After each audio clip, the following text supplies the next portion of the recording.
No se debe poner en duda el peso y el valor que representa la relación entre una mascota y su dueño.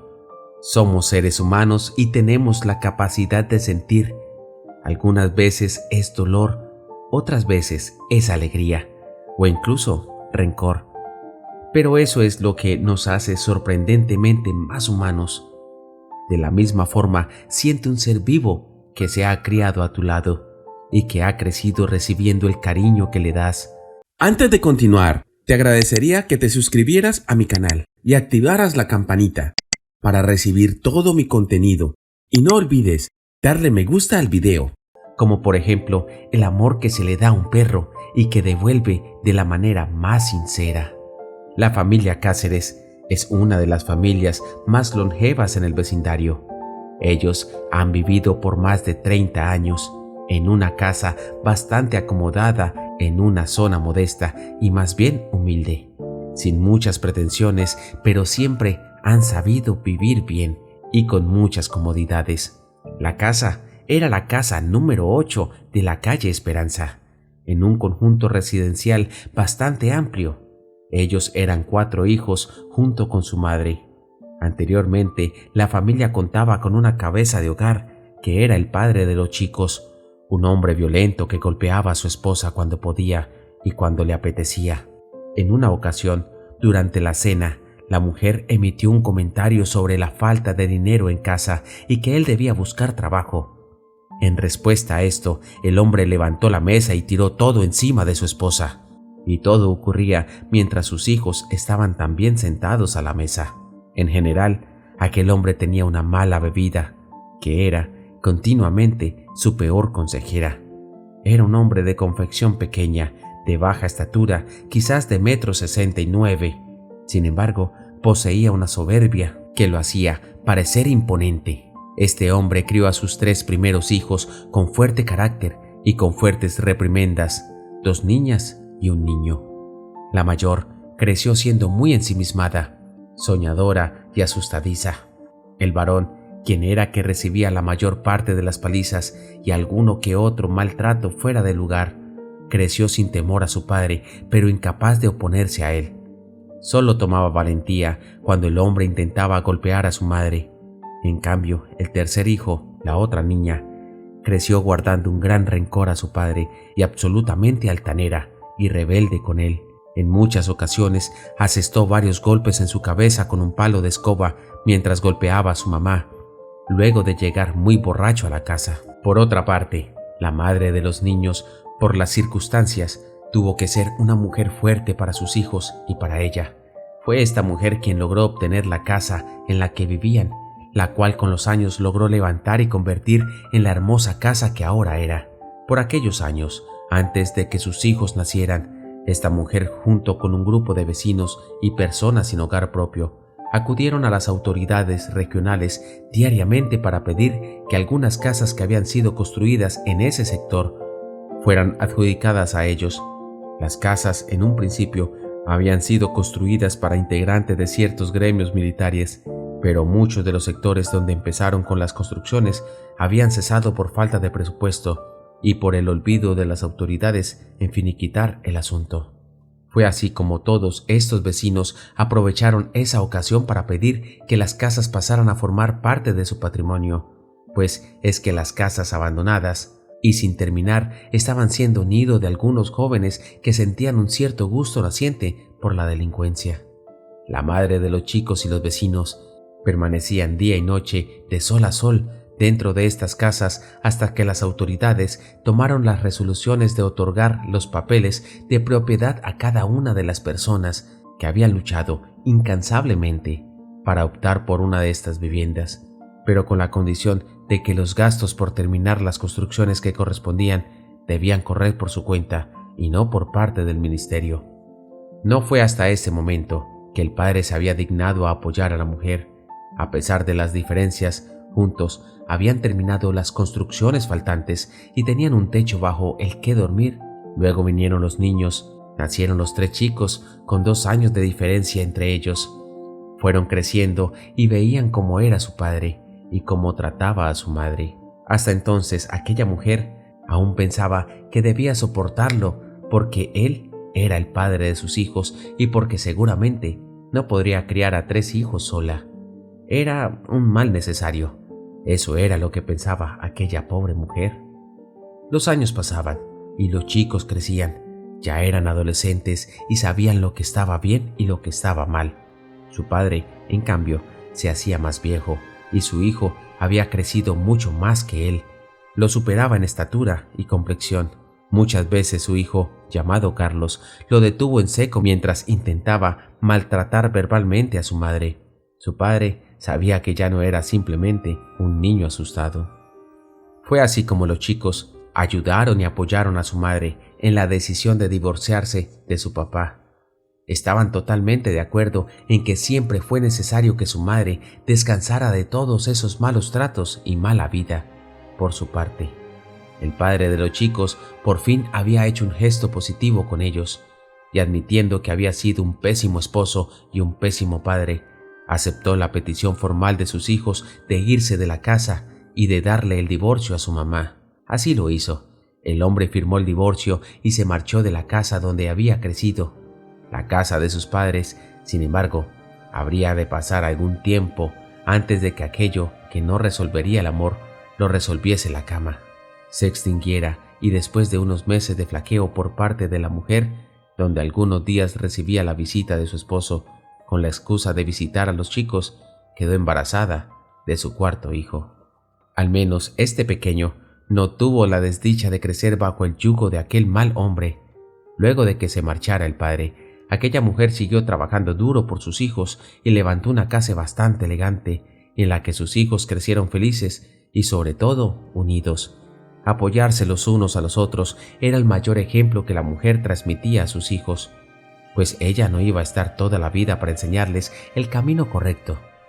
Luego de ella, solo se tenían ellos, los 4 hermanos.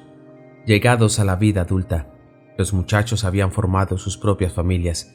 La hermana mayor, llamada Gabriela, había ido a vivir junto con su esposo y sus 2 hijos a su tierra natal, que quedaba a un día entero de viaje por carretera. El siguiente hermano, Carlos, había adoptado una suerte de personalidad errante y pasó de pareja en pareja y alguna que otra vez dejaba un hijo en sus vientres. Siempre respondía por ellos y les otorgaba su apellido y les daba todo lo que necesitaban, pero no lograba tener una pareja estable. Carlos tuvo 4 hijos y ya no vivía en la casa que levantó su madre. La tercera hermana, Daniela, la más altanera y rebelde, tuvo su primer hijo a muy temprana edad con un joven que conducía su vida por un mal camino, un camino que lo llevó a una muerte prematura. Luego tuvo 3 hijos más y ella también se quedó en la casa con su madre.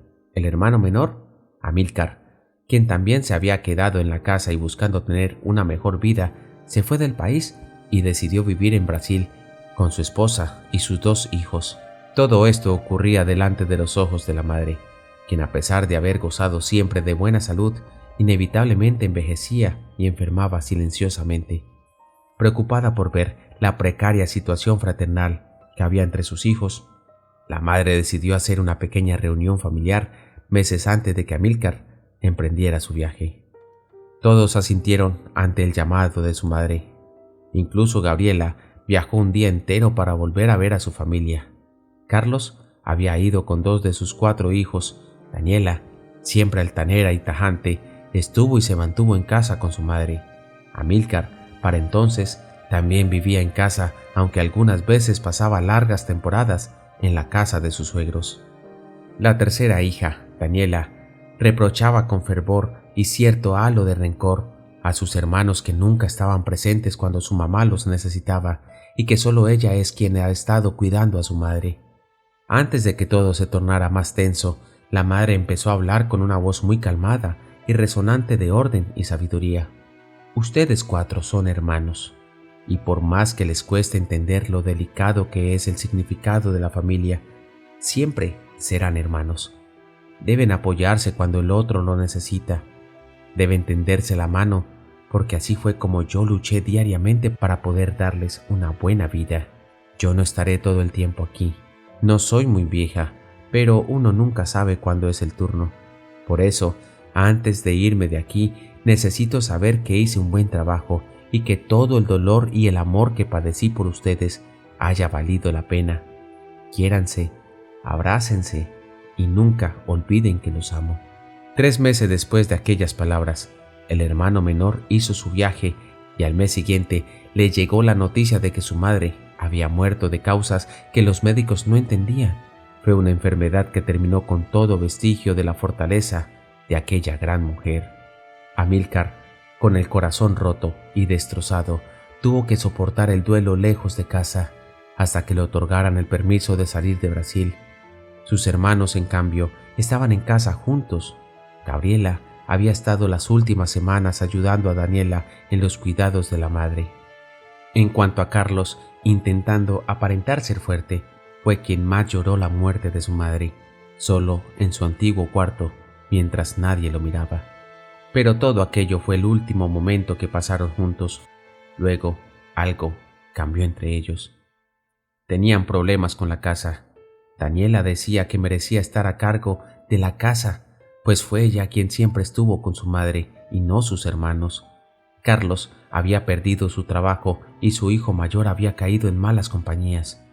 Carlos necesitaba alojarse en su antigua casa con su hijo, pero Daniela no le daba buenas bienvenidas e incluso llegó a negarle comida. Gabriela, por su parte, se aferró al cuidado de su familia y su hijo pequeño había dejado de estudiar y quería ayudar en casa trabajando en un taller de pintura. Amílcar, quien estaba ansioso por regresar a casa junto a sus hermanos para abrazarlos como les había enseñado su madre, había conseguido el permiso para salir de Brasil, pero al llegar a casa no consiguió lo que esperaba. Viendo que sus hermanos no podían proyectar de forma positiva la muerte de su madre, decidió tomar cartas en el asunto. Amílcar los invitó a hacer un viaje a un pueblo a las afueras, muy cerca de la costa. Era un pueblo donde casi todas las casas tenían el mar de patio o de fondo. Habían sido muy felices en ese pueblo, al cual su madre los llevaba en cada vacación. Con el tiempo, luego se enterarían que, para hacer realidad cada uno de esos viajes, su madre tenía que trabajar hasta altas horas de la noche, e incluso sin días libres. Las casas de este pueblo eran muy pintorescas y humildes, y la gente que habitaba en ellas eran personas muy amables y compasivas. Eso era lo que su madre más le gustaba de ese lugar, su gente. A pesar de que al principio no estaban muy animados, decidieron hacer el viaje en honor al recuerdo de su madre. La intención de Amílcar era que sus hermanos recordaran los viejos tiempos, los momentos en los que fueron felices y veían felices a su mamá. Recuerdan que mamá siempre se escondía detrás de estos árboles y nosotros corríamos a buscarla asustados. Ella salía y con sonidos extraños nos espantaba. Mamá reía, contenta, era feliz. Pero, ¿saben? Ahora creo que lo que realmente la hacía reír no eran vernos asustados. La hacía feliz vernos abrazados y acurrucados por el susto. Mamá nos amaba y nos quería ver siempre así. Sus hermanos no pudieron evitar derramar lágrimas de dolor y desconcierto. Aún no aceptaban lo que había pasado. Pasaron la noche en una de las casas de playa que había en alquiler, justo igual que cuando eran niños, dentro de la pequeña y acogedora casa. El ambiente aún estaba tenso. El hermano intentaba por cualquier medio hacer que sus hermanos entraran en razón. Al caer la tarde, decidieron regresar a la casa para hacer la cena. Al caminar, cerca de la orilla de la playa, se sorprendieron al ver al perro que había visto muchas horas atrás. El perro aún estaba con la mirada tremendamente fija al mar y en la misma posición, sentado y moviendo las orejas. Nuevamente se acercaron para acariciarlo y quizás llevarlo dentro de su casa, pero esta vez el perro no dejaba de chillar, como si algo le incomodara. El perro se había vuelto inquieto y comenzó a ladrarle a los hermanos. Al no poder hacer nada más, siguieron su camino y entraron a su casa. Tenían previsto pasar una noche más y luego irse en la mañana siguiente. Dentro de la casa, la situación no había mejorado mucho. Amílcar trataba de hablar con cada uno de sus hermanos por separado. Gabriela se sentía culpable por no haber estado más tiempo ayudando a Daniela. Además, por ser la hermana mayor, se sentía responsable de no haber hecho nada por ayudar a sus hermanos a reconciliarse.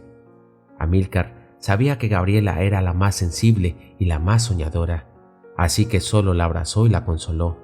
Al hablar con Daniela, notó que todo este tiempo se había estado sintiendo sola, mientras transcurría la enfermedad de su madre, y sentía que era injusto que la juzgaran. Además, no sabía si lo que estaba dando por ella realmente era suficiente y se sentía culpable. Y al hablar con Carlos, notó que estaba furioso porque pensaba que nada de lo que su madre les enseñó había calado en sus corazones. Sentía que al menos ellos tres eran malos hijos, pero el menor de ellos no perdía las esperanzas. A la mañana siguiente, hacen el mismo itinerario. Se levantaban antes de la salida del sol y se proponen a caminar la orilla de la playa para recorrer el mismo camino hasta la colina. Pero no esperaban ver al mismo perro del día anterior, en el mismo lugar y exactamente en la misma posición, mirando profundamente la lejanía del mar. Los 4 hermanos sintieron mucha curiosidad por saber la procedencia de aquel perro. Pensaron que quizás estaría hambriento y desorientado si tenía más de 24 horas en ese lugar, sin beber ni comer. Preguntaron a varias personas que pasaban por el lugar, pero desafortunadamente nadie conocía al perro. Al igual que ellos, las personas que estaban cerca también eran visitantes. Decidieron esperar algunos minutos cerca del lugar y ver si alguien llegaba a rescatar a su mascota, pero pasaban las horas y no llegaba nadie. Solo pasaba por ahí un pequeño niño del pueblo que estaba vendiendo sus productos del mar a los turistas. Se acercaron al niño y le propusieron comprar alguna de sus botanas si le decían por qué ese perro estaba ahí todo el día y quién era su dueño. El niño aceptó sonriente y con mucha picardía en su sonrojado rostro, tostado por el sol. Para la sorpresa de los muchachos, después de haberle comprado casi todo lo que llevaba encima, el niño no sabía quién era el dueño del perro y tampoco sabía por qué estaba ese pobre perrito ahí. Pero lo que sí sabía es que la señora que vivía a 2 casas de la casa donde ellos se estaban quedando era la persona que había estado alimentando al perro. Fueron deprisa a ver a la mujer de aquella casa. Tocaron la puerta y los recibió una señora bastante mayor, que usaba falda larga y una especie de sandalias de cuero, muy gastadas. Los hermanos hicieron la misma pregunta a la mujer sobre quién era el dueño de aquel pobre perro que llevaba muchas horas sentado cerca a la orilla de la playa. La anciana mujer sonríe y les comenta que son los primeros visitantes que se preocupaban por Moro. Ese era el nombre del perro. La anciana los invita a pasar y se disculpa por no tener que ofrecerles, salvo agua solamente. Los hermanos se sienten complacidos en las sillas y reciben el agua con una gran sonrisa en el rostro, pues estaban bastante sedientos. Muchas personas vienen a pasar unos días por estos lares, pero son muy pocos o casi ninguno que le presta atención al perro. La historia de ese perro es una historia muy triste, jóvenes. Yo les voy a contar. Como ustedes sabrán, en este pueblo casi todos los hombres son pescadores, porque, bueno, algunos otros son artesanos o construyen botes. Creo que ustedes se están quedando en esa casa de allá, ¿verdad? La que tiene la palmera, pues al lado de esa casa está una casa vacía, y en esa casa vivía un pescador del pueblo llamado Ciriaco, y Moro era su perro. Él era el dueño de ese perro. Como todas las madrugadas, Ciriaco salía en su bote con su atarraya para pescar y como todos los días, el perro se sentaba a esperar a que saliera del mar para recibirlo dando brincos y vueltas. Pero aquel día Ciriaco no salió del mar, pues seguro murió ahogado. ¿Qué más, si no? Ya han pasado 3 años desde entonces y ese pobre perro aún sigue esperándolo. Yo, al menos, le doy comida y agua. Los hermanos quedaron con la boca abierta al oír la historia. No podían creer el nivel de lealtad del perro. Pensaron que un perro era incapaz de admitir la ausencia y por el amor que sentía por su amo y su amigo, lo esperaría hasta que algún día apareciera. Aunque ese día no iba a llegar, al menos el perro tenía algo por qué luchar. Se pusieron de pie y se dirigieron a la casa donde estaban alquilados para recoger sus cosas e irse. Al llegar a la casa los 4 se miraron a los ojos y con lágrimas brotando se abrazaron y se arrodillaron abrazados mientras pedían perdón. Sabemos que mamá no va a volver, pero nuestros corazones siempre deberán regresar a ella cuando lo necesitemos y así recordar lo que ella nos enseñó. Gracias por visitarnos. Si te ha gustado el video, dale me gusta y compártelo con tus amigos. Hasta la próxima.